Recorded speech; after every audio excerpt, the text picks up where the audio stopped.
ಮೊದಲು ಬೆಲ್ಲನ ಯೂಸ್ ಮಾಡ್ತಿದ್ದೋ, ಸಕ್ಕರೆ ಯೂಸ್ ಮಾಡ್ತಿದ್ದೋ, ಸಕ್ಕರೆ ಬೇಡ ಅಂದ್ಬಿಟ್ಟು ಬಂದ್ವಿ. ಬಂದಾಗ ನಾವು ಏನು ಬೆಲ್ಲನ ತಯಾರು ಮಾಡ್ತಾರೆ ಅವುಗಳಲ್ಲೆಲ್ಲ ಹೋಗಿ ನೋಡಿದಾಗ ದೊಡ್ಡ ದೊಡ್ಡ ಬಟ್ಟೆ ಫ್ಯಾಕ್ಟ್ರಿಗೆ ಹಾಕ್ತಕ್ಕಂಥ ಬ್ಲೀಚಿಂಗು ಇವುಗಳನ್ನೆಲ್ಲ ಇಟ್ಕೊಂಡಿದ್ರು. ಸೊ ಅವುಗಳನ್ನೆಲ್ಲ ಮನಗೊಂಡು ನಾವೇ ಸ್ವತಃ ಕಬ್ಬನ್ನು ಹಾಕ್ಕೊಂಡು ನಮ್ಮ ಭೂಮಿ ಇರೋದ್ರಿಂದ ಒಂದು ಗಾಣದಲ್ಲಿ ಯಾಕೆ ಮಾಡಿಸ್ಕೊಬಾರಬಾರ್ದು. ರಾಜಮುಡಿ ಅಂದರೆ ಮೈಸೂರು ರಾಜರಿಗೆ ಮುಡುಪಾಗಿಟ್ಟಿದ್ದಂಥದ್ದು. ಮತ್ತು ನಮಗೆ ವಿಶೇಷವಾಗಿ ದನಗಳಿಗೆ ಹುಲ್ಲು ಬಹಳ ಮುಖ್ಯ. ಹಾಗಾಗಿ ದನಗಳ ಹುಲ್ಲಿಗೋಸ್ಕರ ಹೆಚ್ಚು ಆದ್ಯತೆ ಕೊಡ್ತೀವಿ. ಆಹಾರ ದೃಷ್ಟಿಯಲ್ಲಿಯೇ ಅಕ್ಕಿಲೇ ಉತ್ಕೃಷ್ಟವಾದಂಥ ಮತ್ತು ಒಳ್ಳೆ ಔಷಧಿ ಗುಣ ಇರತಕ್ಕಂಥ ಭತ್ತ ಅಂತ ಅಂದರೆ ರಾಜಮುಡಿ. ಹಾಗಾಗಿ ಮೈಸೂರು ರಾಜರಿಗೆ ಮುಡುಪಿಟ್ಟಿದ್ದು. ಆದ್ದರಿಂದ ನಾವು ನಮ್ಮ ಪೂರ್ವಜರ ಕಾಲದಿಂದಲೂ ನಮ್ಮ ತಾತ ಮುತ್ತಾತರ ಕಾಲದಿಂದಲೂ ರಾಜಮುಡಿನೇ ಬೆಳ್ಕೊಂಬರ್ತಾ ಇದ್ದೀವಿ. ವ್ಯಾಲ್ಯೂ ಜಾಸ್ತಿ ಬೂದ್ಬಾಳೆಲಿ, ಭಾಳ ಮೆಡಿಸಿನಲ್ ವ್ಯಾಲ್ಯೂ ಸಖತ್ತಿದೆ. ಎಷ್ಟು ಗೊನೆ ನೋಡುದು, ಬೇರೆ ಬಾಳೆಗಿಂತ ಹೆಚ್ಚು ಮೆಡಿಸಿನಲ್ ವ್ಯಾಲ್ಯೂ ಇರ್ತಕ್ಕಂಥದ್ದು ಬೂದ್ಬಾಳೆಲಿ. ಬೂದ್ಬಾಳೆ 50 ವರ್ಷದ ಒಳಪಟ್ಟಿರಬೇಕು. ಒಳ್ಳೆ ಜನವರಿ ಗೋಟನ್ನು, ಹಿಮದ ಗೋಟನ್ನು ತಂದು ಹಾಕ್ಕೊಂಡ್ರೆ ತುಂಬ ಚೆನ್ನಾಗಿರುತ್ತೆ. ನಿಮಗೆ ಶುಂಠಿ ಕತೆ ಎಲ್ಲ ಚೆನ್ನಾಗಿ ಗೊತ್ತು. ಹಾಗಾಗಿ ಆ ಶುಂಠಿನ ಬಳಸಬಾರ್ದು ಅಂತ ನನ್ನ ಮನೆಗೆ ಮತ್ತು ನನ್ನ ಸಮಾನ ಮನಸ್ಕರಿಗೆ ಬೇಕು ಅಂದಾಗ ಅವ್ರಿಗೆ ಕಿತ್ತು ಕೊಡ್ತೀನಿ. ನನಗೆ ವರ್ಷ ಪೂರ್ತಿ ಇರ್ತದೆ, ನಮ್ಮ ಮನೆ ಬಳಕೆಗೆ ಆಗ್ತದೆ. ಸರ್ ನಮಸ್ತೆ. ನಮಸ್ತೆ. ಹಾಂ ಸರ್, ನಿಮ್ಮ ಪರಿಚಯ ಮಾಡ್ಕೊಳ್ಳಿ. ಸಿದ್ಧಲಿಂಗೇಶ್ವರ, ದೊಡ್ಡಬೊಮ್ಮನಹಳ್ಳಿ, ಅರಕಲಗೂಡು ತಾಲೂಕು, ಹಾಸನ ಜಿಲ್ಲೆ. ನಮ್ಮದು ತೋಟದ ಪ್ರಾರಂಭ ಇದು. ಇಲ್ಲಿ ನೋಡ್ಬೋದು ತಾವು, ಇವೆಲ್ಲ ಸುವರ್ಣ ಗೆಡ್ಡೆ ಅಂತ ಕರಿತೀವಿ. ಸುವರ್ಣ ಗೆಡ್ಡೆ. ಓಕೆ.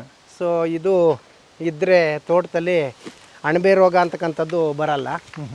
ಹಾಗಾಗಿ ಇದು ಅಡಿಕೆ ಗಿಡದ ಪಕ್ಕದಲ್ಲಿದ್ದರೆ ತುಂಬ ಒಳ್ಳೆಯದು, ಅಣಬೆ ರೋಗ ದೂರ ಆಗ್ತದೆ.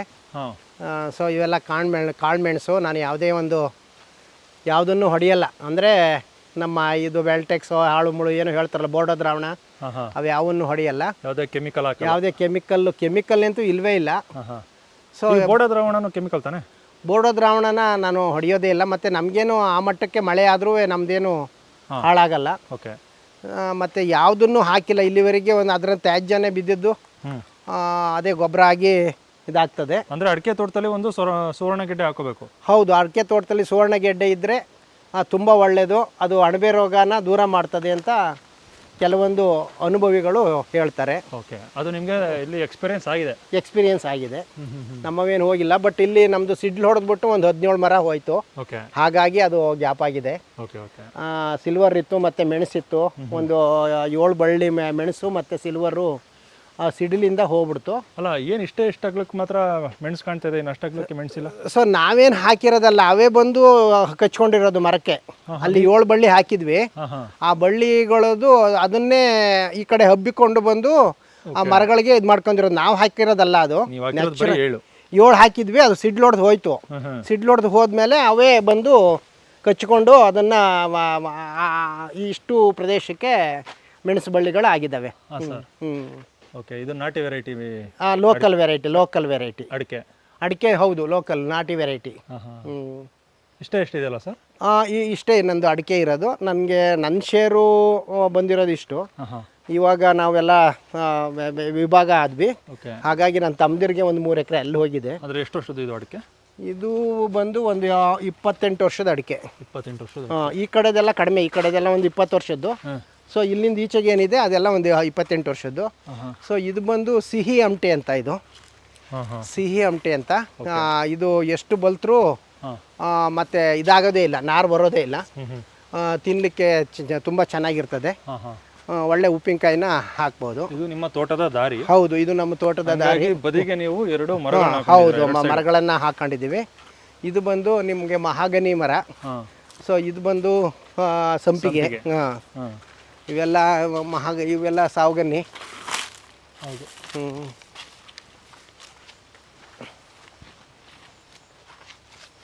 ಇವು ಚೆನ್ನಾಗಿದೆ, ಸಿಲ್ವರ್ ಮರಗಳು ಚೆನ್ನಾಗಿದೆ.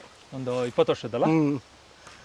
ಅವೆಲ್ಲ ಫಾರೆಸ್ಟು ಅಲ್ಲಿ ಭಾಳ ಅವಸಂದಲ್ಲಿ ಅಂತಿರ್ತಕ್ಕಂಥ ಕೆಲವೊಂದು ತಳಿಯ ಮರಗಳು. ಇದು ಬಂದು ರಸ್ಪುರಿ ಮಾವು. ಓಕೆ. ನಿಮಗೆ ಇದು ಬಂದು ಒಂದು 300 ವರ್ಷದ ಹಳೆಯ ನಮ್ಮ ತಾತನ ಕಾಲದಿಂದಲೂ ನಾವು ಇದೇ ಥರ ಇರೋದನ್ನು ನೋಡ್ತಾ ಇದ್ದೀವಿ. ಇವಾಗ ಯಾರು ಹತ್ತಿ ಅದನ್ನು ಕೆಳಗೋಕ್ಕಾಗಲ್ಲ. ಕಾರಣ ಇಷ್ಟೇ, ಅದು ತುಂಬ ಡೆಲಿಕೇಟ್, ತುಂಬ ವಯಸ್ಸಾಗಿರೋದ್ರಿಂದ ಕೊಂಬೆಗಳು ಮುರ್ಕೋತವೆ ಅನ್ನೋ ಭಯದಿಂದ. ಸೊ ಸೊ ಏನು ಬೀಳುತ್ತೆ ಹಣ್ಣುಗಳು ಅವುಗಳನ್ನು ಮಾತ್ರ ಆಯ್ಕೊಳ್ತೀವಿ. ಹುಣಸೆ ಹಣ್ಣು ಯಾರೂ ಹತ್ತಲ್ಲ. ಹಾಂ ಹಾಂ. ಸೊ 300-400 ವರ್ಷ ಆಗಿದೆ ಅಂತೀರಾ? ಸೊ ಒಂದು 400 ವರ್ಷ ಆಗಿಲ್ಲ, ಒಂದು 300 ವರ್ಷ ಆಗಿರ್ಬೋದು. ಯಾಕೆಂದರೆ ನನಗೆ 60 ವರ್ಷ, ನಾನು ನೋಡಿದಾಗಿಂದಲೂ ಹೀಗೆ ಇದೆ. ಓಕೆ. ಅಂದರೆ ಆಚೆಗೆ ಒಂದು 240 ವರ್ಷ ಆಗಿರ್ಬೋದು ಅಂತ ಒಂದು ಊಹೆ. ಓಕೆ. ಇದು ನೇಪಿಯರ್ ಹುಲ್ಲು ದನಗಳಿಗೆ, ಮತ್ತು ಅದರ ಒಳಗಡೆ ರಾಗಿನ ಹಾಕ್ಕೊಂಡಿದ್ದೀನಿ. ಹೊಸದಾಗಿ ನೇಪಿಯರು ಕೆಂಪು ತಳಿ ನೇಪಿಯರನ್ನು ನೆಟ್ಟಿದ್ದೀನಿ. ಒಳಗಡೆ ರಾಗಿ ಹಾಕಿದ್ದೀರಾ? ಒಳಗಡೆ ರಾಗಿ ಹಾಕಿದ್ದೀನಿ. ಹಾಂ ಹಾಂ. ಸೊ ಇದು ಡೆವಲಪ್ ಆಗೋ ಅಷ್ಟೊತ್ತಿಗೆ ಅದು ಕುಯ್ಕೋಬೋದು ಅನ್ನೋ ಉದ್ದೇಶದಿಂದ ಹಾಕ್ಕೊಂಡಿದ್ದೀನಿ. ಹಾಂ ಸರ್. ಸೊ ಅದು ಬಂದು ನಮ್ಮ ಉತ್ತರ ಕರ್ನಾಟಕದ ಹಾಂ ಹಾಂ. ಏನೋ ಹೇಳ್ತಾರೆ ಅದನ್ನು, ಜೋಳ, ಬಿಳಿ ಜೋಳ ಅದು. ಸೊ ಯಾವುದೇ ರೀತಿ ಬೇರೆ ಫೀಡ್ಗಳನ್ನು ದನಗಳಿಗೆ ಕೊಡಲ್ಲ. ಏನು ನ್ಯಾಚುರಲ್ಲಾಗಿ ಫೀಲ್ಡಲ್ಲಿ ಮೇಕಪ್ ಬರ್ತವೆ. ಸ್ವಲ್ಪ ಗಾಣದಿಂದ ಆಡಿದ್ದ ಕಡಲೆಕಾಯಿ ಹಿಂಡಿನ ಕೊಡ್ತೀನಿ. ಯಾವ ದನ ಇದ್ದಾವೆ ನಿಮ್ಮಲ್ಲಿ? ನಮ್ಮಲ್ಲೆಲ್ಲ ದೇಶಿ ದನಗಳು, ಗಿರ್ರು ಮತ್ತು ಹಳ್ಳಿಕಾರು, ಆಮೇಲೆ ದೇಶಿ ಎಮ್ಮೆ ಇದೆ. ಇದು ಬಂದು ಲಕ್ಷ್ಮಣ ಫಲ. ಈಗೆಲ್ಲ ಭಾಳ ಚಾಲ್ತಿಲಿರ್ತಕ್ಕಂಥದ್ದು, ಕ್ಯಾನ್ಸರ್ ಟ್ರೀಟ್ಮೆಂಟ್ಗೆಲ್ಲ ಹೌದು ತುಂಬ ಒಳ್ಳೆಯದು ಅಂತ. ಆಮೇಲೆ ನನ್ನ ಜಮೀನಲ್ಲಿ ಹೆಚ್ಚು ಜೇನುಗಳನ್ನು ಆಕರ್ಷಣೆ ಮಾಡಲಿ ಅಂತ ಕಾಮಕಸ್ತೂರಿನ ಹಾಕ್ಕೊಂಡಿದ್ದೀನಿ. ಇದು ಜೇನನ್ನು ಆಕರ್ಷಣೆ ಮಾಡುತ್ತಾ? ಜೇನನ್ನು ತುಂಬ ಆಕರ್ಷಣೆ ಮಾಡ್ತದೆ. ನೀವು ನೋಡ್ಬೋದು ಈಗ ಹುಳುಗಳಲ್ಲಿ ಇದ್ದಾವೆ, ಸಾಕಷ್ಟು ಇದ್ದಾವೆ. ಎಲ್ಲ ವೆರೈಟಿ ಹುಳುಗಳು ಇದ್ದಾವೆ ಅಲ್ಲಿ ನೋಡಿ. ಅಲ್ಲಿ ಹೆಜ್ಜೇನು ಹುಳ ಇದೆ, ತುಡ್ಬೇಜೇನು ಹುಳ ಇದೆ, ಮತ್ತು ಕೋಲ್ಜೇನು ಹುಳ ಇದೆ, ಎಲ್ಲ ಹುಳುಗಳು ಇದೆ. ಜೇನನ್ನು ಸಾಕಷ್ಟು ಆಕರ್ಷಣೆ ಮಾಡ್ತದೆ. ಇವ 365 ದಿವಸದಲ್ಲೂ ಇದು ಹೂವಿರೋದ್ರಿಂದ ಜೇನುಗಳು ಯಾವಾಗಲೂ ಸದಾ ಅಲ್ಲಿ ಇರ್ತವೆ. ಸೊ ಮತ್ತು ಒಂದು 16 ವೆರೈಟಿ ಮಾವು ಗಿಡಗಳಿದೆ. ರಸ್ಪುರಿ ಇದೆ, ತೋತಾಪುರಿ ಇದೆ, ಮಲ್ಲಿಕಾಯಿ ಇದೆ, ಮತ್ತು ಇದಿದೆ, ಯಾವುದು ನಮ್ಮ ಮಿಡಿ ಮಾವು ಇದೆ. ಪ್ರೂನಿಂಗ್ ಮಾಡಿದಿರಲ್ಲ ಇದು? ಸೊ ಇದು ಬ್ರಾಂಚಸ್ಸು ಮತ್ತು ಇಲ್ಲಿ ಲೈನ್ಗೆ ಟಚ್ ಆಗ್ತಾ ಇರೋದ್ರಿಂದ ಸೊ ಇದನ್ನ ಒಂದು ಒಳ್ಳೇದು ಕೆಂಪುದು, ಬಟ್ ಅದ್ರ ಹೆಸರು ಗೊತ್ತಿಲ್ಲ, ತುಂಬಾ ರುಚಿಕರವಾಗಿದೆ. ಈಗ ಪ್ರೂನಿಂಗ್ ಮಾಡಿದಿರಲ್ಲ, ನೆಕ್ಸ್ಟ್ ಇಯರ್ ಚೆನ್ನಾಗಿ ಬರುತ್ತೆ ಅಲ್ವಾ? ಅದು ಬರುತ್ತೆ. ಟೇಕ್ಸ್ ಟೈಮ್, ಒಂದು 2 years ಟೈಮ್ ತಗೊಳುತ್ತೆ. ಬರುತ್ತೆ, ತೊಂದರೆ ಇಲ್ಲ. ಓಕೆ, ಬರುತ್ತೆ. ಇದು ಬಂದು ಕಾಡು ಬದನೆ. ಕಾಡು ಬದನೆದು ವಿಶೇಷತೆ ಏನು ಅಂದರೆ ಇದನ್ನು ಪಲ್ಯ ಮಾಡ್ಕೊಂಡು ತಿನ್ಬೋದು. ಇದರ ಇವನ್ನ ಎಂಥದನ್ನು, ಇದರ ಕಾಯಿಗಳನ್ನೆಲ್ಲ ಪಲ್ಯ ಮಾಡ್ಕೊಂಡು ತಿನ್ಬೋದು.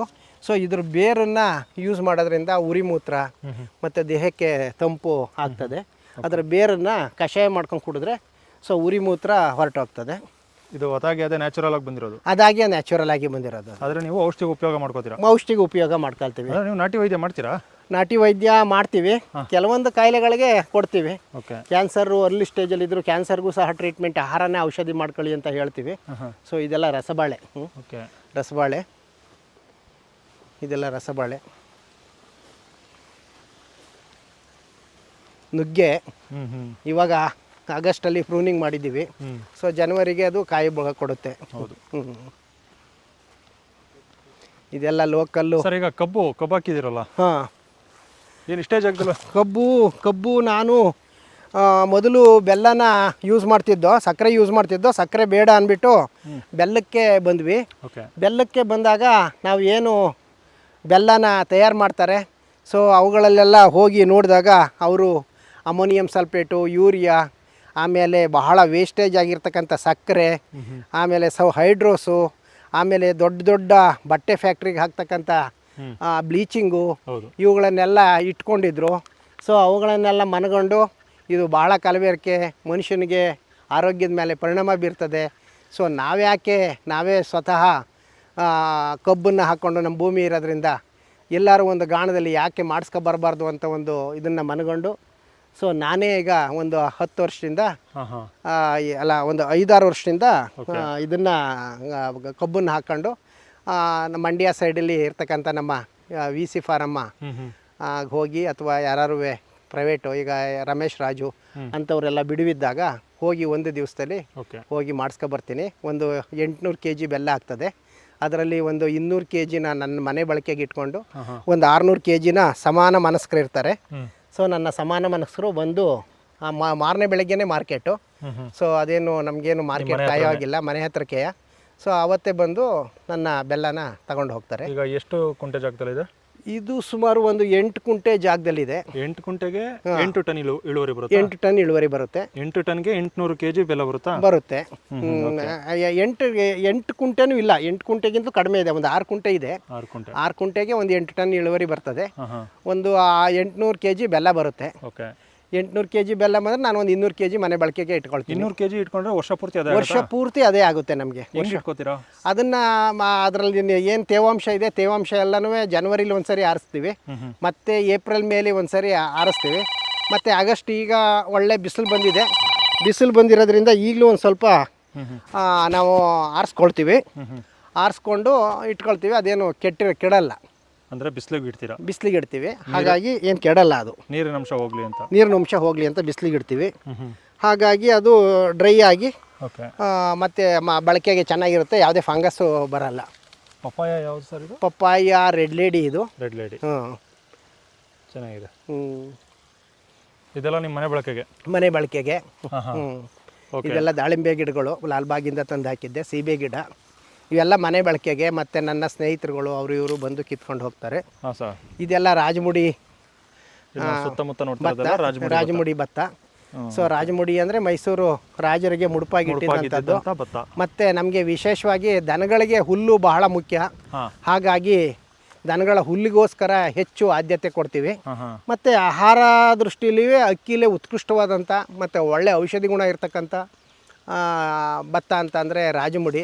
ಹಾಗಾಗಿ ಮೈಸೂರು ರಾಜರಿಗೆ ಮುಡುಪಿಟ್ಟಿದ್ರು. ಸೊ ಆದ್ದರಿಂದ ನಾವು ನಮ್ಮ ಪೂರ್ವಜರ ಕಾಲದಿಂದಲೂ, ನಮ್ಮ ತಾತ ಮುತ್ತಾತರ ಕಾಲದಿಂದಲೂ ರಾಜಮುಡಿನೇ ಬೆಳ್ಕೊಂಬರ್ತಾ ಇದ್ದೀವಿ. ಸೊ ನಾವು ಅದನ್ನೇ ಕಂಟಿನ್ಯೂ ಮಾಡ್ಕೊಂಡು ಪ್ರಾರಂಭ ಮಾಡ್ಕೊಂಡು ಬರ್ತಾ ಇದ್ದೀವಿ. ಮೊದಲಿಂದನೂ ಯಾವುದೇ ಕೆಮಿಕಲ್ ಇಲ್ಲ. ಮೊದಲು ಪ್ರಥಮ ನಾವು ಕೆಮಿಕಲ್, ನಮ್ಮ ತಾತ ಅವರೆಲ್ಲ ಕೆಮಿಕಲ್ ಯೂಸ್ ಮಾಡೋರು. ನಾನು ಪ್ರಾರಂಭದಲ್ಲಿ ನನ್ನ ವಿದ್ಯಾಭ್ಯಾಸ ಮುಗಿಸಿ ಬಂದಾಗ ನಾನು ಪ್ರಾರಂಭದಲ್ಲಿ ಕೆಮಿಕಲನ್ನು ಸಾಕಷ್ಟು ಯೂಸ್ ಮಾಡಿದ್ದೀನಿ. ನಂತರ ನನ್ನ ಆರೋಗ್ಯದ ಮೇಲೆ ಪರಿಣಾಮ ಬಿದ್ದು, ನನ್ನ ಶ್ರೀಮತಿಯವರ ಆರೋಗ್ಯದ ಮೇಲೆ ಪರಿಣಾಮ ಬಿದ್ದ ಮೇಲೆ ಸೊ ನಾವು ಬೇಡ ಅಂತ ಹೇಳಿ ಆರ್ಗ್ಯಾನಿಕ್ ಸೈಡು ಪರಿವರ್ತನೆ ಆದ. ಅಂದರೆ ಸುಮಾರು ಒಂದು 15-20 ವರ್ಷಗಳಿಂದ ಯಾವುದೇ ಕೆಮಿಕಲ್ ಯೂಸ್ ಮಾಡ್ತಾ ಇಲ್ಲ. ಪೆಸ್ಟಿಸೈಡ್, ಇನ್ಸೆಕ್ಟಿಸೈಡ್ ಅಂತೂ ನಮ್ಮ ಭೂಮಿಗೆ ಟಚ್ ಮಾಡ್ತಾ ಇಲ್ಲ. ಸೊ ಅದೆಲ್ಲ ಅರಿಶಿನ ಹೋದ ಸರಿ ಕೀಳಕ್ಕಾಗಲಿಲ್ಲ. ಕೀಳಕ್ಕಾಗದೇ ಇರೋದ್ರಿಂದ ಹಾಗೆ ಬಿಟ್ಟೆ. ಮತ್ತು ಕಂದುಗಳು ಸಾಕಷ್ಟು ಬಂದಿದೆ. ಈ ವರ್ಷ ತೆಗಿಬಹುದು. ಒಂದು ನನಗೆ ಹೆಚ್ಚು ಕಮ್ಮಿ 10 ಕ್ವಿಂಟಾಲ್ ಅರಿಶಿನ ಆಗ್ತದೆ. 400 ರೂಪಾಯಿ ಅದನ್ನು ಪೌಡ್ರನ್ನ ವ್ಯಾಲ್ಯೂ ಅಡಿಷನ್ ಮಾಡಿ ಮಾರಾಟ ಮಾಡ್ತೀನಿ. ಒಂದು 4 ಲಕ್ಷ ರೂಪಾಯಿ ನನಗೆ ಅರಿಶಿನದಿಂದ ಸಿಗುತ್ತೆ. ನೀವು ಪೌಡ್ರ್ ಎಲ್ಲಿ ಮಾಡ್ತೀರಾ? ಅದು ಪೌಡ್ರು ಪಲ್ವರೈಸರ್ ಮಿಷನಿಗೆ ತಗೊಂಡು ಹೋಗ್ತೀನಿ. ಪಲ್ವರೈಸರ್ ಮಿಷನಿಗೆ ತಗೊಂಡೋಗಿ ನನಗೆ ನೇರ ಗ್ರಾಹಕರು ಅಂದರೆ 100 ಗ್ರಾಮಿಂದ 10 kg ವರೆಗೂ ಗ್ರಾಹಕರಿದ್ದಾರೆ. ಕೆಲವೊಂದು ಆರ್ಗ್ಯಾನಿಕ್ ಶಾಪ್ಗಳಿದೆ. ಅವುಗಳಿಗೆ ಅವರ ರಿಕ್ವೈರ್ಮೆಂಟ್ಗೆ ಅನುಸಾರವಾಗಿ ತಗೊಂಡೋಗಿ ಮಾರಾಟ ಮಾಡ್ತೀನಿ. ಅಂದರೆ ನೀವು ಭತ್ತದ ಕಸ್ಟಮರ್ಸ್ ನಿಮ್ಮ ಹತ್ರನೇ ಇದ್ದಾರೆ? ಅಂದರೆ ಅಕ್ಕಿ ಬೇಕು ಅನ್ನೋ ಕಸ್ಟಮರ್ಸ್ ಇದ್ದಾರೆ. ಆಮೇಲೆ ದ್ವಿದಳ ಧಾನ್ಯಗಳದ್ದು ಕೆಲವರು ಇದ್ದಾರೆ, ಬೆಲ್ಲದವ್ರು ಇದ್ದಾರೆ, ಕಾಳು ಮೆಣಸವ್ರು ಇದ್ದಾರೆ. ಮಾರ್ಕೆಟಿಂಗ್ ಎಲ್ಲ ಸುಲಭ ಆಗ್ತದೆ ನನಗೆ. ಅವ್ರು ಕೇಳಿದಷ್ಟು ನನಗೆ ಕೊಡ್ಲಿಕ್ಕೆ ಆಗ್ತಾ ಇಲ್ಲ. ಯಾಕಂದ್ರೆ ಆರ್ಗ್ಯಾನಿಕ್ ಆಗಿರೋದ್ರಿಂದ ಎಲ್ಲ ಬಂದು ನಿಮ್ಮ ಹತ್ರ ತಗೊಂತಾರೆ, ಬೇಡಿಕೆ ಇದೆ. ಹೌದು. ಓಕೆ ಸರ್, ಅರ್ಶಿನ ಅಲ್ಲೇ ಪುಡಿ ಮಾಡಿಸ್ಕೊಬಿಡ್ತೀರಾ? ಅರ್ಶಿನ ಪಲ್ವರೈಸ್ಡ್ ಇಲ್ಲೇ ನಮ್ಮ ಸಿದ್ದಾಪುರ ಗೇಟ್ ಅಂತಿದೆ. ಸೊ ಅಲ್ಲಿ ಇದಿದೆ, ಪಲ್ವರೈಸ್ಡ್ ಮಿಷನ್ ಇದೆ. ಅಂದ್ರೆ ಒಂದ್ಸಲ ಪಾಲಿಶ್ ಮಾಡ್ತಾರೆ ಮೇಲ್ಗಡೆ ಸಿಪ್ಪೆ? ಇಲ್ಲ, ಪಾಲಿಶ್ ಎಲ್ಲ ನಾನೇ ಮಾಡ್ತೀನಿ. ನಾನೇ ಗೋಣಿ ಚೀಲಕ್ಕೆ ಹಾಕೊಂಡು ಅದನ್ನೆಲ್ಲ ಬಡಿದು ಒಂದು ಹಂತಕ್ಕೆ ತಂದು ಸೊ ನಾವೇ ಪಾಲಿಶ್ ಮಾಡ್ಕೋತೀವಿ. ಯಾವುದೇ ಪಾಲಿಶ್ ಮಿಷನಿಗೆ ತಗೊಂಡೋಗಲ್ಲ. ಅಷ್ಟು ಚೆನ್ನಾಗಿ ಸಿಪ್ಪೆ ತೆಗಿ ಖಂಡಿತವಾಗ್ಲೂ ಹೋಗ್ತದೆ. ಅದು ನೀಟಾಗಿ ನಾವು ತೊಳೆದು ಎಲ್ಲ ಬೇಯಿಸಿರೋದ್ರಿಂದ ಸೊ ಅದನ್ನು ಗೋಣಿ ಚೀಲಕ್ಕೆ ಹಾಕ್ಕೊಂಡು ಒಂದು 5-5 kg 6-6 kgನ ಬಡಿದಾಗ ಸೇಮ್ ನಾವೇನು ಮಿಷನ್ನಲ್ಲಿ ಪಾಲಿಶು ಆಗ್ತದೆ ಅದಕ್ಕಿಂತ ಚೆನ್ನಾಗಿ ಪಾಲಿಶ್ ಆಗ್ತದೆ. ಅದನ್ನು ನಾವು ಏನು ಹಾರ್ವೆಸ್ಟ್ ಪ್ಲಾಸ್ಟಿಕ್ ಇದರಲ್ಲಿ ಉಳಿದಾಗೆ ಇಟ್ಟಿರ್ತೀನಿ. ಒಂದೇ ಸಾರಿ ನಾನು ಅದನ್ನು ಪೌಡ್ರ್ ಮಾಡಿಸಲ್ಲ, ಹಂತವಾಗಿ 4 ಸಾರಿ ಅದನ್ನು ಪೌಡ್ರ್ ಮಾಡಿಸ್ತೀನಿ. ಗ್ರಾಹಕರ ಬೇಡಿಕೆಗೆ ಅನುಗುಣವಾಗಿ ಪೌಡ್ರ್ ಮಾಡಿಸ್ತೀನಿ. ಯಾಕೆಂದರೆ ಯಾವುದೇ ಒಂದು ಪೌಡ್ರು ಒಂದೇ ಸಾರಿ ಪೌಡ್ರ್ ಮಾಡಿಸಿದಾಗ 1 ವರ್ಷ ಗಂಟ ಇಟ್ಕೋಬಾರ್ದು. ಹಾಗಾಗಿ ನಾವೇನು ಮಾಡ್ತೀನಿ ಅಂದರೆ ಪ್ರತಿ 4 ತಿಂಗಳಿಗೆ ಒಂದು ಸಾರಿ ಅದನ್ನು ಪೌಡ್ರ್ ಮಾಡಿಸಿ ನನ್ನ ಗ್ರಾಹಕರಿಗೆ ಏನು ಅವರಿಗೆ ಅವಶ್ಯಕತೆ ಇದ್ದಾಗ ನನಗೆ ಸಮಾನ ಮನಸ್ಕರೇನಿದ್ದಾರೆ ಅವ್ರು ಬಂದು ತಗೊಂಡು ಹೋಗ್ತಾರೆ. ಓಕೆ ಸರ್, ಈಗ ಭತ್ತ ಬೆಳೆಯುವಾಗ ಒಂದು 3 ತಿಂಗಳು 4 ತಿಂಗಳು ಯಾವುದೇ ರೀತಿ ಕೆಮಿಕಲ್ ಕೊಡಲ್ಲ ಅಂದರೆ ಯಾವ ರೀತಿ ಗೊಬ್ಬರ ಕೊಡ್ತೀರಾ ಆರ್ಗ್ಯಾನಿಕ್? ಸೊ ನಾನಂದರೆ ಗ್ರೀನ್ ಮೆನ್ಯೂರನ್ನು ಕೊಡ್ತೀನಿ. ಗ್ರೀನ್ ಮೆನ್ಯೂರ್ ಮೀನ್ಸು ಹಲಸಂದೆ, ಸೆಣಬು ಮತ್ತು ಹುರುಳಿ ಇವುಗಳನ್ನೆಲ್ಲ ಒಂದು 60 ದಿವಸ ಮುಂಚೆನ ಬಿತ್ತನೆ ಮಾಡಿ ಅದನ್ನು ರೋಟ್ರಿಲಿ ಕಲ್ಟಿವೇಟ್ ಮಾಡಿ ಇದು ಮಾಡ್ತೀವಿ. ಅವಶ್ಯಕತೆ ಅಂತ ಅಂದರೆ ನಾವು ಜೀವಾಮೃತನ ಕೊಡ್ತೀವಿ, ಗಂಜಲ ಸ್ಪ್ರೇ ಕೊಡ್ತೀನಿ. ಸೊ ಮತ್ತು ಮೀನು ಗೊಬ್ಬರ ಮಾಡ್ಕೊಂಡಿದ್ದೀವಿ, ಅದನ್ನು ಕೊಡ್ತೀವಿ. ಅದು ಯಾವ ಹಂತದಲ್ಲಿ ಕೊಡ್ತೀರಾ? ಅದನ್ನು ನೆಕ್ಸ್ಟು ಈಗ ಒಂದು 2.5-3 ತಿಂಗಳು ಹೂ ಹಂತಕ್ಕೆ ಬಂದಾಗ 1 ml-ಗೆ 1 ಲೀಟ್ರ್ ನೀರಿಗೆ 1 ml-ಅನ್ನು ಹಾಕ್ಕೊಂಡು ಕೊಡ್ತೀವಿ. ಪೊಟ್ಯಾಷ್ ಬೇಕಾದರೆ ನಮಗೆ ಇದನ್ನು ಯಾವುದು ಬಿಲ್ಪತ್ರೆ ರಸಾಯನ ಮಾಡ್ಕೊಂಡಿದ್ದೀವಿ. ಅಂದರೆ ಸಮ ಪ್ರಮಾಣದಲ್ಲಿ ಬೆಲ್ಲ ಮತ್ತು ಬಿಲ್ಪತ್ರೆ ಕಾಯಿಗಳನ್ನು ಒಂದು 3 ತಿಂಗಳಿಗಿಂತ ಹೆಚ್ಚು ಕೊಳೆ ಹಾಕೊಂಡು ಅದನ್ನು ಕೊಡೋದ್ರಿಂದ ನಮಗೆ ಪೊಟ್ಯಾಷ್ ದೊರೆಯುತ್ತೆ. ಹಾಗಾಗಿ ಆ ಬಿಲ್ಪತ್ರೆ ರಸಾಯನನ ಸ್ಪ್ರೇ ಮುಖಾಂತರ ಕೊಡ್ತೀವಿ. ಅದು ಎಷ್ಟು ದಿನಕ್ಕೊಂದ್ಸಲ ಕೊಡ್ತೀರಾ? ಅದು ಒಂದು ಹಂತ ಅಷ್ಟೇ. ನಾವು ಇದು ಯಾವಾಗ ಹೊಡೆ ಬರ್ತಾ ಇರ್ತದೆ ಆವಾಗ ಕೊಟ್ಟರೆ ಸಾಕು. ಈ ರೀತಿ ಯಾವ್ಯಾವ ಸ್ಪ್ರೇಗಳು ಕೊಡ್ತೀರಾ 3 ತಿಂಗಳು 3.5 ತಿಂಗಳಲ್ಲಿ? ಅಲ್ಲ, ಜೀವಾಮೃತನ ಕೊಡ್ಬೋದು, ಗೋಕೃಪಾಮೃತ ಕೊಡ್ತೀವಿ. 15 ದಿನಕ್ಕೊಮ್ಮೆ ಜೀವಾಮೃತ? ಇಲ್ಲ, 15 ದಿವಸಕ್ಕಿಲ್ಲ, 1 ತಿಂಗಳಿಗೆ. ಇದು 5.5 ತಿಂಗಳ ಬೆಳೆ, 15 ದಿವಸಕ್ಕೊಂದ್ಸರಿ ಅವಶ್ಯಕತೆ ಇಲ್ಲ. 5.5 ತಿಂಗಳ ಬೆಳೆ ರಾಜಮುಡಿ, 5.5 5 ಮುಕ್ಕಾಲು ತಿಂಗಳು ಬೇಕು. ಹಾಗಾಗಿ ನಮ್ಗೇನು 15 ದಿವಸಕ್ಕೆ ಅವಶ್ಯಕತೆ ಇಲ್ಲ. 1 ತಿಂಗಳಿಗೆ ಒಂದ್ಸರಿ ಕೊಟ್ಟರೆ ಸಾಕು. ಒಂದು 3 ಹಂತದಲ್ಲಿ ಕೊಟ್ಟರೆ ಸಾಕು ಅದಕ್ಕೆ. ಯಾಕೆಂದ್ರೆ ನಾವು ಗ್ರೀನ್ ಮೆನ್ಯೂರನ್ನು ಕೊಟ್ಟಿರೋದ್ರಿಂದ ಸೊ ಅದಕ್ಕೆ ನಾವು 3 ಹಂತದಲ್ಲಿ ಕೊಟ್ಟರೆ ಅದಕ್ಕೆ ಫುಲ್ಫಿಲ್ ಆಗ್ತದೆ. ಈಗ ಭತ್ತ ನಾಟಿ ಮಾಡಿದ್ದೀರಾ, ಇನ್ನು 4-5 ಸಲ ನಿಮಗೆ ಕೆಲಸಗಾರರ ಅವಶ್ಯಕತೆ ಇರುತ್ತೆ? ಇನ್ನು ಅವಶ್ಯಕತೆನೇ ಇಲ್ಲ. ಈಗ ನಾಟಿ ಮಾಡಿದ್ಮೇಲೆ ನೀರನ್ನು ನೀಟಾಗಿ ನೋಡ್ಕೊಂಡ್ರೆ ನಾವು, ಅಂದರೆ 1 ವಾರ ನೀಟಾಗಿ ಹೊಸ ಕಳೆ ಬರ್ದಂಗೆ ನೋಡ್ಕೊಂಡ್ರೆ ಮತ್ತೆ ಕಳೆ ತೆಗಿಯೋ ಅವಶ್ಯಕತೆ ಇಲ್ಲ. ಇನ್ನೇನಿದ್ರು ಕಟಿಂಗ್ ಮಾಡುವಾಗ ಮಾತ್ರ ಮ್ಯಾನ್ಯುಯಲ್ಲು ಅವಶ್ಯಕತೆ ಇದೆ, ಮನುಷ್ಯನ ಅವಶ್ಯಕತೆ ಇದೆ. ಆಮೇಲೆ ಅದನ್ನು ಕಟ್ ಮಾಡಿ ಹೊತ್ತು ಮತ್ತೆ ಅದನ್ನು ಹಾರ್ವೆಸ್ಟ್ ಮಾಡುವಾಗ ಅವಶ್ಯಕತೆ ಇದೆ. ಮತ್ತೆ ಕಳೆ ತೆಗೆಸೋ ಪ್ರಶ್ನೆಗೆ ಹೋಗಲ್ಲ ನಾನು. ಕಳೆನಾಶಕ ಹೊಡೆಯೋದಾಗ್ಲಿ, ಕಳೆ ನೀರು ನಿಂತಿರೋದ್ರಿಂದ ಕಳೆ ಬರೋದೇ ಇಲ್ಲ.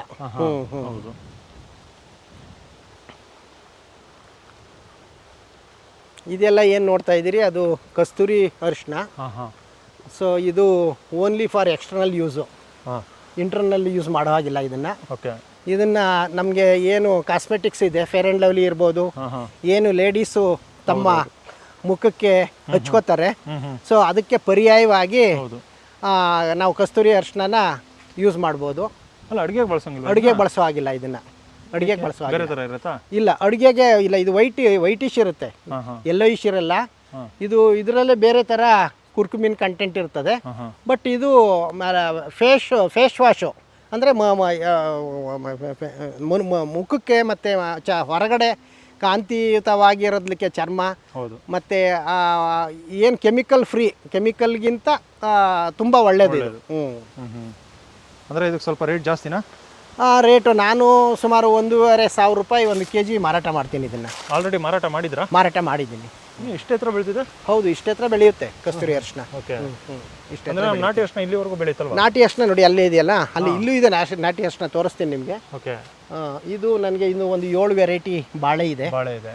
ಇದರಲ್ಲಿ ಇದು ಬಂದು ಒಂದು ವೆರೈಟಿ ಬೂದು ಬಾಳೆ. ಬನ್ನಿ, ಇದು ಕೆಂಪು ಬಾಳೆ.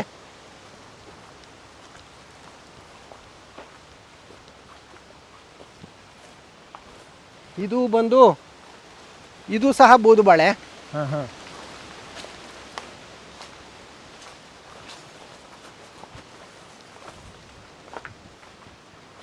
ಇದು ಸಹ ಬೂದು ಬಾಳೆ.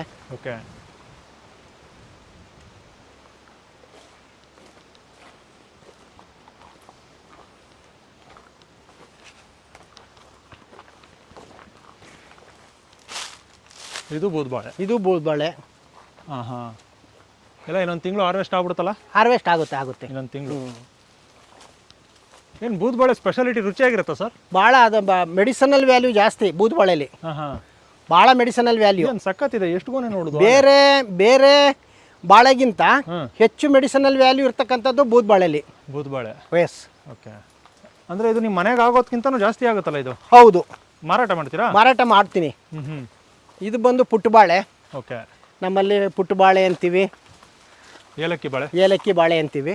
ಸೊ ಇದು ಬಂದು ಏಲಕ್ಕಿ ಬಾಳೆ. ಆಲ್ರೆಡಿ ಹಾರ್ವೆಸ್ಟಿಂಗ್ ರೆಡಿ ಇದೆ, ಕಡಿಬೋದು ಆಲ್ರೆಡಿ ಇದನ್ನ.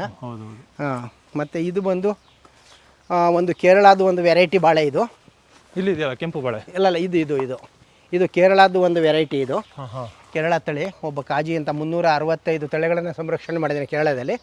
ಅದರಲ್ಲಿ ಅವನಿಂದ ತಂದಿದ್ದು ಒಂದು ಕಂದನ. ಸೊ ಇದು ಆ ಒಂದು ತಳಿ ಅದು. ಸೊ ಇದು ಬಂದು ಮರಬಾಳೆ. ಇದು ನಮ್ಮ ದೇಶೀಯ ಸಾಂಪ್ರದಾಯಿಕ ತಳಿಗಳಲ್ಲಿ ಭಾಳ ಹಳೇ ತಳಿ ಇದು ಸಹ ಮರಬಾಳೆ. ಓಕೆ.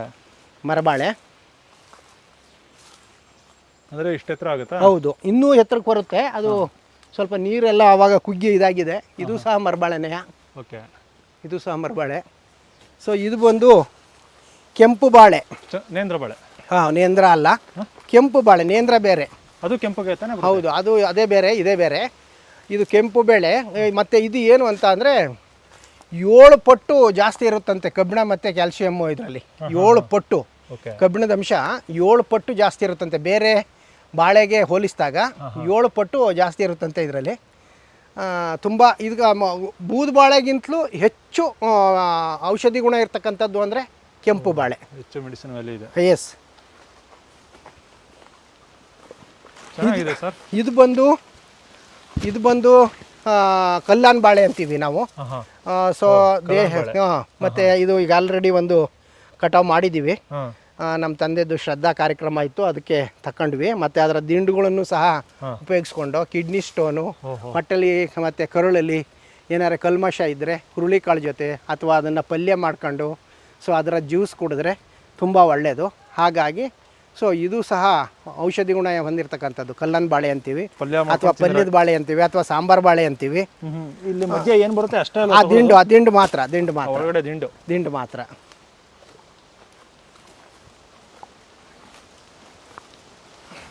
ಇಲ್ಲಿ ಬಾಳೆಹಣ್ಣೆ ಸುಮಾರು ವೆರೈಟಿ ಇದೆ. 7 ವೆರೈಟಿ ಇದೆ ಟೋಟಲ್. ವೆರೈಟಿ ಬಾಳೆ ಇದೆ. ಇದು ಒಂದು ವೆರೈಟಿ ಬಾಳೆ. ಇದು ಒಂದು ವೆರೈಟಿ ಪುಟ್ಟ ಬಾಳೆಲಿ. ಓಕೆ. ನಮ್ಮ ಲೋಕಲ್ ಪುಟ್ಟ ಬಾಳೆ ಇದು.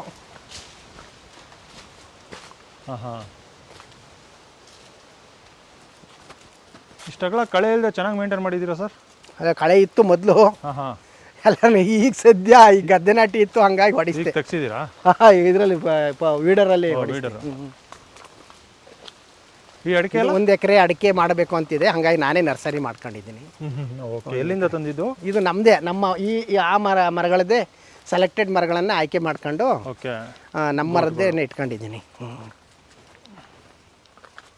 ಹೆಂಗೆ ಸೆಲೆಕ್ಟ್ ಮಾಡಿದ್ರಿ ಸರ್? ಎಷ್ಟು ವರ್ಷ ಆಗಿರಬೇಕು ಅದ್ರ?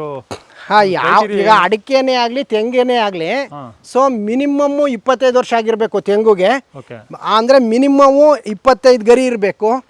ಮಿನಿಮಮ್ 25ರಿಂದ 30 ಗರಿ ಇರಬೇಕು ಅಡಿಗೆ ತೆಂಗುಗೆ. ಮತ್ತೆ ಅದು ಮೊಟ್ಟೆ ಮೇಲೆ ಕೂತಿರ್ಬೇಕು ಕಾಯಿ, ಅದು ಮಾತ್ರ ಯೋಗ್ಯ. 25ರಿಂದ 50 ವರ್ಷದ ಒಳಗಿನ ಏನು ತೆಂಗು ತರಳುಗಳಿದೆ ಅದು ಮಾತ್ರ ಬೀಜಕ್ಕೆ ಯೋಗ್ಯ ಅಂತ ನಾನು ಅನ್ಕೊಂಡಿದ್ದೀನಿ. ಮತ್ತು ಇದು ಅಷ್ಟೇನೆ, 30 ವರ್ಷದ ಮೇಲ್ಪಟ್ಟಿರಬೇಕು, 50 ವರ್ಷದ ಒಳಪಟ್ಟಿರಬೇಕು. ಒಳ್ಳೆ ಜನವರಿ ಗೋಟನ್ನು, ಹಿಮದ ಗೋಟನ್ನು ತಂದು ಹಾಕ್ಕೊಂಡ್ರೆ ತುಂಬ ಚೆನ್ನಾಗಿರ್ತದೆ. ಯಾವ ತಿಂಗಳಲ್ಲಿ? ಜನವರಿ ಹಿಮದ ಗೋಟು ತುಂಬ ಒಳ್ಳೆಯದು. ಹಿಮದ ಗೋಟು, ಹಿಮ ಬೀಳ್ತಾ ಇರ್ತದೆ ಆವಾಗ, ಗ್ರೀಷ್ಮ ಋತುವಿನ ಹಿಮ ಬೀಳ್ತಾ ಇರ್ತದೆ. ಆ ವಿಂಟರ್ ಸೀಸನ್ನಿನ ಗೋಟು ತುಂಬ ಉತ್ಕೃಷ್ಟವಾಗಿರ್ತದೆ. ಹಾಗಾಗಿ ನಾವು ಮರ ಎಷ್ಟು ಆರೋಗ್ಯಕರವಾಗಿದೆ ಅದನ್ನು ನೋಡಿ ತಗೊಳ್ಳೋದು ತುಂಬ ಒಳ್ಳೆಯದು. Okay sir. ಮತ್ತು ಈ ಹಲಸಿನ ಮರದ ಬಗ್ಗೆ ಹೇಳಿಲ್ಲ, ಇದೇ ನೆರಳು ಕೊಡ್ತಾ ಇರೋದು ನಿಮ್ಮ ನರ್ಸರಿ ಗಿಡಕ್ಕೆ? ಇದು ನಮ್ಮ ಮುತ್ತಾತನ ಕಾಲದಿಂದಲೂ ಇದೆ ಇದು. ಇದು ಹೆಚ್ಚು ಇದರ ವಿಶೇಷತೆ ಏನು ಅಂದರೆ ಎಲ್ಲ ಬುಡದಲ್ಲೇ ಬಿಡುತ್ತೆ ಹಲಸಿನಕಾಯಿಗಳನ್ನು. ಸುಮಾರು ಒಂದು 200-300 ಕಾಯಿಗಳನ್ನು ಬುಡದಲ್ಲೇ ಬಿಡುತ್ತೆ, ಮೇಲೂ ಬಿಡುತ್ತೆ. ಹೆಚ್ಚು ನನ್ನ ಹತ್ರ ಫೋಟೋ ಇದೆ, ನಿಮಗೆ ತೋರಿಸ್ತೀನಿ. ಹೆಚ್ಚು ಬುಡದಲ್ಲೇ ಬಿಡುತ್ತೆ ಇದನ್ನು, ಕಾಯಿಗಳನ್ನು. ಹಲಸಿನ ಗಿಡಗಳಿದ್ದಾವೆ? ಹಲಸಿನ ಗಿಡಗಳು ಅದು ಬೆಂಗಳೂರಿಂದ ತಂದಿದ್ದೆ, ನಾವು ನೆಡಕ್ಕಾಗಿಲ್ಲ. ಓಕೆ. ಈ ಬೀಜ ಮಾತ್ರ ನಮ್ಮರದ್ದೇ. ಭಾಳ ಚೆನ್ನಾಗುತ್ತೆ, ಭಾಳ ರುಚಿಕರವಾಗಿದೆ ಹಲಸಿನ ಬೀಜ ಅಂದರೆ, ತುಂಬ ಚೆನ್ನಾಗಿರುತ್ತೆ ಅದು. ಈ ಹಣ್ಣಾಗಿ ಬಿದ್ದಿದೆಯಲ್ಲ, ಹಣ್ಣಾಗಿ ಬಿದ್ದೋಗಿರೋದು ಮಳೆಗಾಲದಲ್ಲಿ. ಇಲ್ಲಿ ಗಿಡಗಳು ಹಾಕಿದೆಯಲ್ಲ, ಇದು ಚೆನ್ನಾಗಿ ಬರುತ್ತೆ ಸರ್. ಇದು ಬರುತ್ತೆ, ಇವೆಲ್ಲ ಚೆನ್ನಾಗಿ ಬರುತ್ತೆ ಸರ್. ನೋಡಿ, ಭೂಮಿಗೆ ಹೋಗೇ ಇಲ್ಲ ಸರ್, ಭೂಮಿಗೆ ಹೋಗೇ ಇಲ್ಲ ಗಿಡ, ಮೇಲೆ ಬಂದಿರೋದು ನೋಡಿ. ಬೀಜ ಮೇಲೊಂದು ಸ್ವಲ್ಪ ಅದಕ್ಕೆ ಪ್ರಕೃತಿ ಸಪೋರ್ಟ್ ಮಾಡಿದ್ರೆ ಸಾಕು, ಬಂದ್ಬಿಡುತ್ತೆ.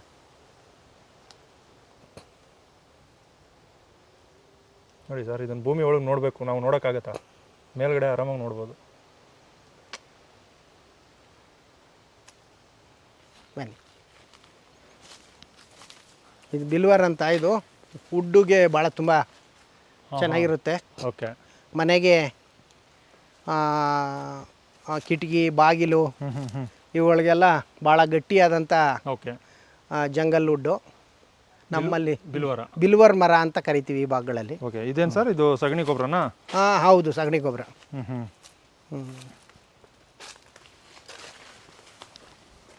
ಇದು ಜಪಮಣಿ ಇದು. ಇದು ಸ್ವಲ್ಪ ಎಲ್ಲಿ ಸ್ವಲ್ಪ ನೀರು ಅಂಶ ಇರ್ತದೆ ಅಲ್ಲಿ ಇರ್ತದೆ.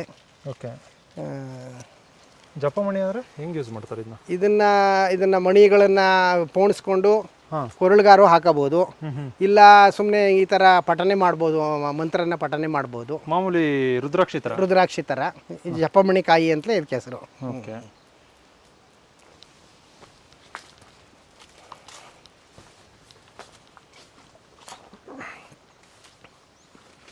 ಇದು ಒಂದು ಹತ್ತಿ ಮರ. ಹತ್ತಿ ವರ್ಷಕ್ಕೆ ಒಂದು 3 ಸಾರಿ ಬಿಡುತ್ತೆ, ಪಕ್ಷಿಗಳಿಗೆ ಒಳ್ಳೆ ಹಣ್ಣಾಗ್ತದೆ. ಸರ್.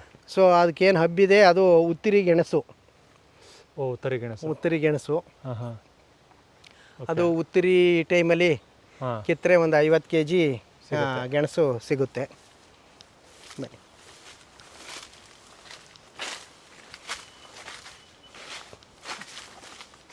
ಇಲ್ಲಿ ಚೆನ್ನಾಗಿದೆಯಲ್ಲ ಸರ್.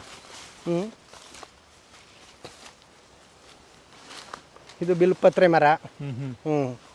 ಇದು ಬಿಲ್ಪತ್ರೆ. ಇದು ಯಾವ ಗಿಡ? ಇದು ಹೂವುದು ಯಾವ್ದು ಹೇಳಿ? ಮರ. ಅದು ಕಣಗಲ್ ಮರ.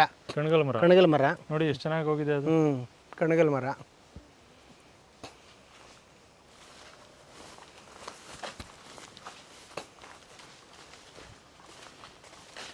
ಇದು ಬಂದು ಕೂಳಿ ಮರ ಅಂತ. ಸೊ ಕೂಳಿ ಮರ ನಮ್ಮ ಈ ಭಾಗದಲ್ಲಿ ಏನಪ್ಪ ಅಂದರೆ, ಕೂಳಿ ಮರ ಹಾಕಿದರೆ ಮನೆಗೆ ಕೂಳಿಗೆ ಬರ ಇಲ್ಲ ಅಂತ. ಸೊ ಕೂಳಿ ಮರನ ಮನೆಗೆ ಹಾಕಿದರೆ ಒಂದು ಪೀಸಾರು ಹಾಕಬೇಕು ಅಂತಾರೆ. ಸೊ ಕೂಳಿ ಮರ ಹಾಕೋದ್ರಿಂದ ಮನೇಲಿ ಕೂಳಿಗೆ ಬರ ಇಲ್ಲ ಅಂತ. ಹಾಗಾಗಿ ಕೂಳಿ ಮರ ಈ ಕಡೆ ಈ ಭಾಗದಲ್ಲಿ ಭಾಳ ಪ್ರಚಲಿತ. ಕೂಳಿ ಮರ ಶಿವಾನಿ ಅಂತಾರೆ. ಶಿವಾನಿ ಅಂದರೂ ಇದೇನೆ, ಕೂಳಿ ಅಂದರೂ ಇದೇನೆ. ಮತ್ತು ಇದರಲ್ಲೂ ಸಹ ಔಷಧಿ ಗುಣ ಇದೆ. ಇದರ ಕಾಯಿಗಳನ್ನು ಭಾಳ ಅಪೇಕ್ಷೆ ಪಟ್ಟು ಆಡುಗಳು ತಿಂತವೆ. ಸೊ ಇದು ಒಂದು ವೆರೈಟಿಯ ಹೆಚ್ಚು ಕುರ್ಕುಮಿನ್ ಕಂಟೆಂಟ್ ಇರ್ತಕ್ಕಂಥ ಅರಿಶಿನ. ಇದು ಮೇಘಾಲಯ ತಳಿ. ಸೊ ಇದು ಸೀಡ್ ಪರ್ಪಸ್ಗೋಸ್ಕರ ಹಾಕ್ಕೊಂಡಿದ್ದೀನಿ. ಇನ್ನು ಶುಂಠಿದು ನಿಮಗೆ ಶುಂಠಿ ಕತೆ ಎಲ್ಲ ಚೆನ್ನಾಗಿ ಗೊತ್ತು. ಸೊ ಹಾಗಾಗಿ ಆ ಶುಂಠಿನ ಬಳಸಬಾರ್ದು ಅಂತ ನನ್ನ ಮನೆಗೆ ಮತ್ತು ನನ್ನ ಸಮಾನ ಮನಸ್ಕರಿಗೆ ಬೇಕು ಅಂದಾಗ ಅವ್ರಿಗೆ ಕಿತ್ತು ಕೊಡ್ತೀನಿ. ನನಗೆ ವರ್ಷ ಪೂರ್ತಿ ಇರ್ತದೆ, ನಮ್ಮ ಮನೆ ಬಳಕೆಗೆ ಆಗ್ತದೆ. ಈಗೊಂದು ಅದು ಗೆಡ್ಡೆ ಒಂದು ತೆಗಿರಿ ಸರ್. ಒಂದು ಆಲ್ರೆಡಿ ಹಾರ್ವೆಸ್ಟಿಂಗ್ ಆಗಿ ರೆಡಿ ಇದೆ. ಇಲ್ಲಿ ಅಡಿಲಿದೆ ಉಳ್ಕೊತ್ತು. ಇದು ಏನು ಅರೆ ಅಲ್ಲಿ ಇದೆಯಾ ನೋಡಿ, ಇಲ್ಲಿ ಪತ್ತು ಯಾವುದೇ ವಿಷ ಹಾಕಿಲ್ದೇ ಇರುವಂಥ ವಿಷಮುಕ್ತ ಶುಂಠಿ. ಎಸ್, ಇದಕ್ಕೆ ಜಾಸ್ತಿ ಸ್ಪ್ರೇ ಮಾಡೋದಲ್ವಾ ನಿಮ್ಮ ಕಡೆ? ಹೌದು. ಅಲ್ಲ, ಇದಕ್ಕೆ ಅಂತಲ್ಲ, ಟೋಟಲಿ ಶುಂಠಿ ತಿಂತ ಇಲ್ಲ ಜನ. ಶುಂಠಿ ರೂಪದಲ್ಲಿ ವಿಷ ತಿಂತಾ ಇದ್ದಾರೆ. ಹೆಚ್ಚು ಆಯುರ್ವೇದದಲ್ಲಿ ಅಗ್ರಸ್ಥಾನ ಇರ್ತಕ್ಕಂಥದ್ದು ಶುಂಠಿಗೆ. ಆದರೆ ಇವತ್ತು ಜನ ಅದನ್ನ ವಿಷ ಮಾಡಿ ಅದನ್ನ ಮನುಷ್ಯ ತಿನ್ಲಿಕ್ಕೆ ಯೋಗ್ಯವಾಗ್ದಂಗೆ ಮಾಡಿದ್ದಾರೆ. ಸೊ ಇದು ಏನು ನಾವು ಕಿತ್ತೋ ಇದು ಹೊಸದು ಬಂದಿದೆ. ಅಲ್ಲಿ ನಮ್ಗೇನು ಅದರ ಒಳಗಡೆ ಹಳೇದಿದೆ ಅಲ್ಲಿ ಉಳ್ಕೊಂಡಿದೆ. ಅದು ಮುಂದಿನ ಸಲ ಬರುತ್ತೆ. ಅಲ್ಲಲ್ಲ, ಈಗ ಅದನ್ನ ತೆಗಿಬೇಕು. ಅದು ಇದೆ, ಅದು ಒಳಗಡೆ ಮುಂದಿನ ಸರಿ ಬರೋದಲ್ಲ. ಇದು ಮುಂದಕ್ಕೆ ಮೆಚೂರ್ ಆಗ್ತದೆ. ಇದು ಫ್ರೀ ಮೆಚೂರ್, ಇನ್ನೂ ಮೆಚೂರ್ ಆಗಿಲ್ಲ. ಒಳಗಡೆ ಮೆಚೂರ್ ಆಗಿರೋದು ಇದೆ. ಅಲ್ಲಿ ಮೆಚೂರ್ ಆಗಿಲ್ಲ ಅಂದ್ರೆ ಇದನ್ನ ಬಳಸ್ಬೋದು ಅಂದ್ರೆ ಬೇಗ ಫೆರಿಷಬಲ್. ಇದನ್ನ ಬೇಗ ಯೂಸ್ ಮಾಡ್ಕೋಬೇಕು, ಬೇಗ ಹಾಳಾಗುತ್ತೆ. ಬನ್ನಿ, ಇದು ಬಂದು ರುದ್ರಾಕ್ಷಿ ಗಿಡ. ಈಗ ಅದನ್ನ ಅಲ್ಲೇ ಬಿಟ್ಟರು ಮುಂದಿನ ವರ್ಷ ಬರುತ್ತೆ ತಾನೆ? ಯಾವುದು? ಈಗ ಒಳಗಡೆ ಗೆಡ್ಡೆ ನೀವು ಎಷ್ಟು ಸಾರಿ ಬಿಟ್ರು ನಾವು ಬರ್ತಾ ಇರ್ತದೆ. ಜೇನ್ ತರ ಅದು. ಹೊಸ ಹಿರ್ಲೆಗಳು ನಾವು ಹೆಂಗೆ ಮ್ಯಾಕ್ಸ್ ಹತ್ತದಂಗೆ ನೋಡ್ಕೊಂಡ್ರೆ ಹಂಗೆ ಇದು ಏನಿಲ್ಲ, ಮಣ್ಣು ಕೊಡ್ತಾ ಇದ್ರೆ ಇದ್ರ ಪಾಡಿಗೆ ಇದು ಬರ್ತಾ ಇರ್ತದೆ. ಬನ್ನಿ. ಅಲ್ಲ, ನೀವು ತಗೋಬೇಕಾದ್ರೆ ಸ್ವಲ್ಪ ಅಲ್ಲೇ ಬಿಟ್ಬಿಟ್ಟು ತಗೊಂತೀರಾ ಹೆಂಗೆ? ಇಲ್ಲ, ನಾವು ಇಲ್ಲಿ ಇಲ್ಲಿ ಒಂದ್ ಕಡೆಯಿಂದ ತಗೊಂಡು ಹೋಗ್ತೀವಿ. ಈಗ ಹೊಸದು ಹಳೇದು ಎಲ್ಲಾನು ತಗೊಂಡು ಹೋಗ್ತೀವಿ. ಅಲ್ಲೇನು ಸ್ವಲ್ಪ ತೆಗೆದು ಬಿಡಲ್ಲ. ಎಲ್ಲಾನು ಹೊಸದು ಹಳೇದು ಎಲ್ಲಾನು ಒಟ್ಟೊಟ್ಟಿಗೆ ತಗೊಳ್ತೀವಿ. ಈಗ ನೆಕ್ಸ್ಟ್ ಇಯರ್ ಅದೇ ಬರುತ್ತೆ, ಇಲ್ಲ ನೀವು ಹೊಸದಾಗಿ ಹಾಕ್ತೀರಾ? ಇಲ್ಲ, ಅದು ನೆಕ್ಸ್ಟ್ ಇಯರ್ ಹೊಸದಾಗಿ ಹಾಕ್ಬೇಕು. ನಾನು ಹೇಳಿದ್ದು ನೆಕ್ಸ್ಟ್ ಇಯರ್ ಅದೇ ಬರೋಕೆ ಅಲ್ಲ, ಒಂದು ಸ್ವಲ್ಪ ಬಿಡಬೇಕು. ಇಲ್ಲ, ಬಿಟ್ಟರು ಬರುತ್ತೆ, ಬಿಡಲ್ಲ. ಎಲ್ಲಾನು ಒಟ್ಟಿಗೆ ರಿಮೂವ್ ಮಾಡ್ತೀವಿ. ಇದು ಬಂದು ಬಟರ್ ಫ್ರೂಟ್, ಒಂದು ವೆರೈಟಿ ಬಟರ್ ಫ್ರೂಟ್. ಅದು ಮಹಾಗನಿ. ಇದು ಬಂದು ನಮಗೆ ನಾಗಲಿಂಗ ಪುಷ್ಪ. ಇದರೊಳಗಡೆ ಬಿಳಿ ನೇರಳೆ ಮತ್ತು ಒಂದು ಹಲಸು ಆಮೇಲೆ ಬಿಳಿ ಸಪೋಟ ಎಲ್ಲ ಇದೆ. ಅದರೊಳಗಡೆ ಆ ಕಡೆ ಹೋಗೋಕ್ಕಾಗಲ್ಲ. ಈ ಕಾಡು ಮರಗಳನ್ನಂತೂ ಜಾಸ್ತಿ ಹಾಕೊಂಡಿದ್ದೀರಾ. ಹೌದು. ಎಷ್ಟು ಹಾಕೊಂಡಿದ್ದೀರಾ ಸರ್ ನಿಮ್ಮ? ಇದು ಒಂದು ಟೋಟಲಿ ತೇಗ ಬಂದು ಒಂದು 200 ಬಡ್ಡೆ ಇದೆ. ಇನ್ನು ಸಿಲ್ವರು ಸ್ವಲ್ಪ ಇದೆ. ಸಿಲ್ವರ್ ಒಂದು 5 ಅಡಿ ಕೊಟ್ಟಿದ್ದೀರಾ, 4 ಅಡಿ ಕೊಟ್ಟಿದ್ದೀರಾ? 5 ಅಡಿ ಅಂತರ ಇದೆ ಒಂದಕ್ಕೊಂದಕ್ಕೆ. 5 ರಿಂದ 6 ಅಡಿ ಅಂತರ ಇದೆ. ಸಾಕು. ಬಾರ್ಡರ್ಗಳಲ್ಲಿ ಜೀವಂತ ಬೇಲಿ, ಒಟ್ಟಾರೆ ಬಾರ್ಡರ್ಗಳಲ್ಲಿ ಜೀವಂತ ಬೇಲಿ ಇದು ಮಾಡ್ಕೊಂಡಿದ್ದೀವಿ. ಅಲ್ಲ, ಒಂದ್ರ ಪಕ್ಕ ಬೇರೆದು ಈ ಥರ ನೀವು ನೆಡಲಿಲ್ಲ ಅಲ್ಲ? ಇಲ್ಲ, ಒಂದೇ ನೆಟ್ಬಿಟ್ರಿ. ಒಂದೊಂದೇ ನೆಟ್ಕೊಂಡು ಹೋದ್ವಿ. ಅವುಗಳು ಯಾಕಂದ್ರೆ ಆ ಕಡೆ ಈ ಕಡೆ ಏನಿಲ್ವಲ್ಲ, ಹಾಗಾಗಿ ಸ್ವಲ್ಪ ಹತ್ತತ್ರಕ್ಕೆ ನಾಟಿ ಮಾಡ್ಕೊಂಡು ಹೋಗಿದ್ದೀವಿ. ಅಲ್ಲ, ಬಾರ್ಡ್ರಲ್ಲೇ ಹತ್ತತ್ರ ನೆಡ್ಬೋದು. ಬಾರ್ಡ್ರಲ್ಲಿ ಹತ್ತತ್ರ ನೆಡ್ಬೋದು, ಬಟ್ ಬೇರೆ ಯಾವುದು ಇರಬಾರ್ದು. ಈಗ ಬೇರೆ ಆ ಕಡೆನೂ ಇಲ್ಲ ಈ ಕಡೆನೂ ಇಲ್ಲದೆ ಇರೋದ್ರಿಂದ ನೆಡೋದ್ರಿಂದ ಸಮಸ್ಯೆ ಏನಿಲ್ಲ.